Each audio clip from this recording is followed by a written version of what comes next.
Então existem muitos pontos diferentes, tá? Na minha concepção, tá bem distante de algum tipo de paz, porque não tem ponto de convergência entre Rússia e Ucrânia. E os Estados Unidos estão percebendo isso. E o Brasil, né? Eu tava até falando pra você quando você chegou aqui, eu falei, o bom e ruim, né? Que a gente nunca fica na monotonia, né? Sempre vai estar acontecendo alguma coisa no mundo, sempre vai ter um conflito aqui, outro conflito ali. E agora eu vi que você fez um vídeo, né? Você vai fazer um resumo pra gente do acordo que aconteceu, quem saiu perdendo nesse acordo, é a Rússia, a Ucrânia. Dos minerais de terras raras, né? Isso. Então, de fato, né? Assim, só trazendo um panorama mais geral, o que são as terras raras, né? Terras raras são um conjunto de minerais que não é que eles são muito. Chama terras raras não porque eles são raros de se encontrar, embora também não sejam tão comuns assim, como ferro, alumínio, Sim. outros minerais. Mas é porque o tipo de extração e processamento ele é muito difícil ainda. A gente não tem tanta tecnologia para fazer isso. Sim. Hoje, a China tem as maiores reservas do mundo desses minerais, mas mais importante do que isso, eles têm praticamente o monopólio do processamento e transformação desses Nossa. minerais. Então, ou seja, por exemplo, o Brasil. O Brasil hoje ele tem uma reserva gigantesca, pelo que a gente tem potencial para ter ainda mais. O Brasil é ou a terceira ou a quarta maior reserva do mundo. Só que quando a gente pega esse mineral e explora ele, a gente exporta para os chineses fazem o processamento para depois revender. Nossa. E essa é uma preocupação dos Estados Unidos, claro, né? Porque hoje esses minerais, eles são super importantes para a produção de equipamentos eletrônicos, para equipamentos de defesa, por exemplo. Então, China e Estados Unidos, por exemplo, estão meio a uma guerra comercial agora. Uma das coisas que a China fez como retaliação para os Estados Unidos foi justamente colocar um limite de exportação desses minerais de terras raras. Uhum. Então imagina, é que só colocou um limite, não ferrou tudo. Mas vamos imaginar que a punição chega ao extremo que a China proíbe a exportação dos minerais. Hoje, 80% de tudo que os Estados Unidos compra desses minerais de terras raras vem dos chineses. Nossa. Pô, isso compromete até a própria defesa americana. Então, os Estados Unidos, eles vêm tentando achar alternativas. Tanto investimento em tecnologia de processamento e transformação dos minerais, porque hoje esse é o principal problema, como também em fontes e reservas alternativas. Os Estados Unidos acabou de comprar uma reserva, por exemplo, acabou, né? Foi ano passado. Em Goiás, aqui no Brasil, o Trump, por exemplo, ele sabe que existem vários minerais de terras raras que estão em subsolo oceânico e também já mandou os Estados Unidos fazer exploração nessas áreas, mesmo que sejam em águas internacionais. Isso vai dar um problema. Nossa. Por quê? Porque, teoricamente, ninguém pode explorar as águas É. internacionais. Só que, beleza, né? Os Estados Unidos vai lá e explora. Quem é que vai? Que vai ser contra os Estados Unidos, Quem entende? vai contra o... Então, ele tá tentando arranjar um monte de alternativa para depender menos dos chineses. E uma das coisas que a Ucrânia tem bastante é justamente esses minerais de terras raras. O acordo que foi assinado, o Trump ele sempre negocia desse jeito. Ele coloca uma proposta bizarramente assim ruim para a Ucrânia, muito possivelmente porque sabe que a Ucrânia vai rejeitar e consegue chegar no meio No termo. meio termo. Ele sempre faz isso, né? Então a primeira proposta que ele colocava era praticamente ceder a soberania da Ucrânia para os Estados Unidos. Tipo assim, ó, Zelensky, fazer uma parceria em que a gente vai criar um fundo. Esse fundo, vocês já vão começar devendo 500 bilhões de dólares. Nossa. Por quê? Porque ele considera que toda a ajuda que os Estados Unidos deu no governo Biden para a Ucrânia é dinheiro que a Ucrânia estaria devendo para os Estados Unidos. Então, a gente já vai começar com vocês me devendo 500 bilhões de dólares. Uhum. Tudo que a gente explorar de terras raras, o dinheiro vai para esse fundo. E primeiro esse fundo vai pagar o dinheiro que está devendo para os Estados Unidos, e aí depois que 500 bilhões forem gerados, Nossa. aí só depois que a Ucrânia começaria a lucrar.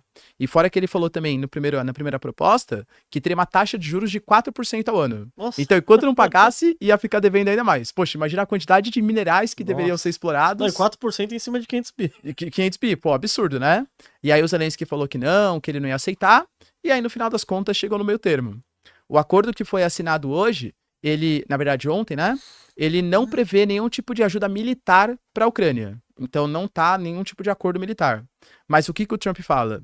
poxa, para a gente fazer hoje esse acordo de minerais, 50% Estados Unidos, 50% para a Ucrânia, os Estados Unidos vai ter que colocar suas empresas, seus trabalhadores, sua tecnologia, e os Estados Unidos vai ter interesse que a Ucrânia seja um país estável politicamente. Sim. E aí o Trump sempre fala isso, né? Ah, fica tranquilo porque o Putin gosta de mim, o Putin não vai fazer grandes ataques. E de fato, assim, poxa, se tem empresas americanas e trabalhadores americanos na Ucrânia, O Putin não vai acho querer, que o Putin né? não teria coragem de atacar essas áreas, entende? Não é o melhor, você fala assim, né? Não é o melhor dos mundos para a Ucrânia, porque a Ucrânia tá perdendo metade, pô, dos minerais que são super estratégicos para o futuro do planeta. Mas se for comparar com a primeira proposta que o Trump tinha feito é um pouco menos pior, vamos colocar assim, e agora com a presença de americanos, capital americano na Ucrânia, possivelmente o Putin também vai evitar fazer grandes ataques, pelo menos nas áreas que os Estados Unidos estiverem explorando. Nossa, mas é um acordo que parece que quebrou a Ucrânia também, né? Então, a Rússia, porque a gente tem as narrativas, né? Sim. O Zelensky fala que foi um acordo sensacional para ele. O Trump, aliás, o Putin e o Medvedev, que é o conselheiro do Putin, falaram que é um acordo que quebrou a Ucrânia. Por quê? Porque interessa também para a Rússia, claro, passar uma amostra que foi um acordo negativo para os ucranianos. Porque, de fato, o que eles falam? A Ucrânia está devendo para todo mundo. A Ucrânia é um país que está com grande parte da sua força de trabalho mobilizado na guerra, tem vários refugiados, a mão de obra qualificada foi embora, a Ucrânia está destruída, e agora um dos poucos recursos que poderiam ser utilizados para reconstruir a Ucrânia está na mão do governo americano. Ou seja, vocês já estavam ferrados. Agora que vocês perderam metade das suas reservas, vocês estão, assim, completamente destruídos e desmobilizados. Porque a Ucrânia também, a Rússia não vai devolver o território que ela conquistou, né?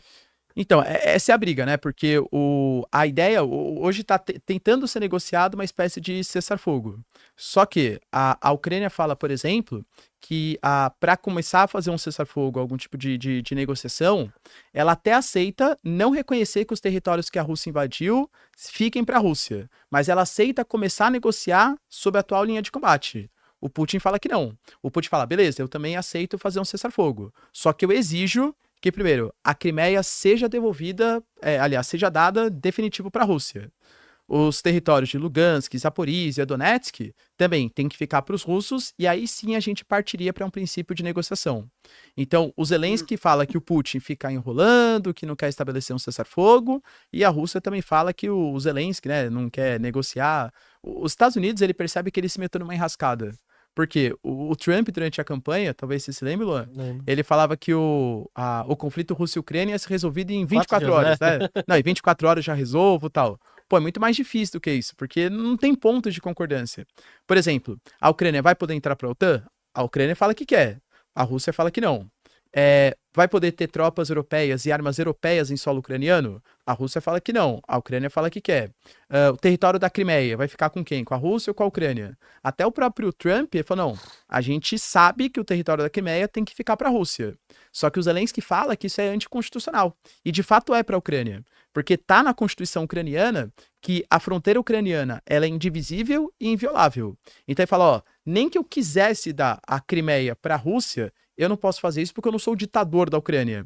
A gente teria que ter algum tipo de norma parlamentar, isso seria colocado para votação, para referendo popular, e aí, se a população aprovasse, eu poderia ceder a Crimeia. Mas senão, nem isso eu posso fazer. Então, existem muitos pontos diferentes, tá? Na minha concepção, tá bem distante de algum tipo de paz, porque não tem ponto de convergência entre Rússia e Ucrânia. E os Estados Unidos estão percebendo isso, que tá ficando... O Trump até ameaçou abandonar, falou assim, bom, já que a Rússia não quer, a Ucrânia não quer, eu vou abandonar essa mediação aqui. Mas pro Trump também é muito favorável ele ser amigo da Rússia, né? Ele ser mais amigo da Rússia ali pra tirar até a Rússia e a China Exato, da né? amizade. Ou eu tô errado, né? Não, tá certo.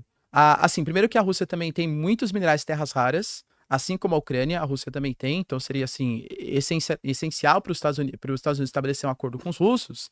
E como você bem falou, a Rússia, ela é uma inimiga geopolítica do ponto de vista militar para os Estados Unidos, com certeza. Mas do ponto de vista econômico, pô, o principal inimigo dos caras são os chineses que representam a pior ameaça, seja com as suas empresas, com o superávit comercial com os Estados Unidos. Então, para os Estados Unidos, se ele tiver a chance de conseguir separar o Putin e o Xi Jinping, pô, seria o melhor dos mundos ali para ele. Por isso que ele tá trazendo também o Putin pro seu lado.